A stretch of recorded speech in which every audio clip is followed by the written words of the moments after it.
సాగునీరు అందించే పాలమూరును సస్యశ్యామలం చేసేందుకు సీఎం రేవంత్ రెడ్డి కృషి చేస్తున్నారని మహబూబ్ నగర్ పార్లమెంట్ కాంగ్రెస్ అభ్యర్థి వంశీచంద్ర రెడ్డి అన్నారు.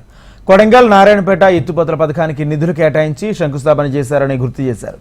ఎన్నికల ప్రచారంలో భాగంగా ఆయన నారాయణపేట జిల్లాలోని వివిధ గ్రామాల్లో ఎమ్మెల్యే పర్ణికర్ రెడ్డితో కలిసి పర్యటించారు. బీఆర్ఎస్ పార్టీ 10 సంవత్సరాల అధికారంలో ఉన్న పేదలకు రేషన్ కార్డులు కానీ, డబుల్ బెడ్రూమ్ ఇండ్లు, గొల్ల కురుమలకు గొర్రెలు ఇవ్వలేదని ఆరోపించారు. కాంగ్రెస్ ప్రభుత్వం వచ్చిన తర్వాత 6 గ్యారంటీ పథకాలను ఒక్కొక్కటిగా అమలు చేస్తుందన్నారు వంశీచంద్ర రెడ్డి.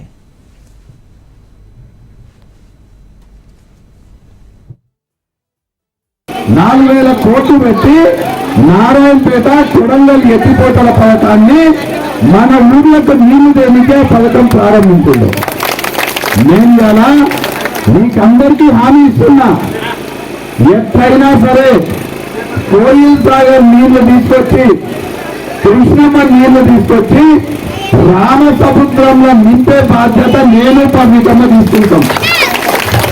నేను పర్ణికమ్మ రామసముద్రంలో నీళ్లు నింపే బాధ్యత తీసుకు. ఇంకో మాట చెప్తున్నా, నేను వినాలమ్మ తల్లి, ఈడ ఉన్న ఆంజనేయ సాక్షిగా చెప్తున్నా, రామసముద్రంలో గనక మేము నీళ్లు నింపకపోతే మంచిగా ఊరోళ్ళు కిసాపూర్ ఊరోళ్ళు, రామసముద్రంలో గనక మేము నీళ్లు నింపకపోతే మళ్ళా 5 ఏళ్ళ కోట్లు వస్తాయి కదా, పర్ణికమ్మ ఎమ్మెల్యేగా పోటీ చేస్తారు కదా, మళ్ళా నేను ఎంపీగా పోటీ చేస్తాను కదా, అప్పుడు మేము రామసముద్రం కనుక నింపకపోతే మళ్ళా మీ ఊరికి మళ్ళా ఎలక్షన్లో ఓట్లాడడానికి మేము రాము.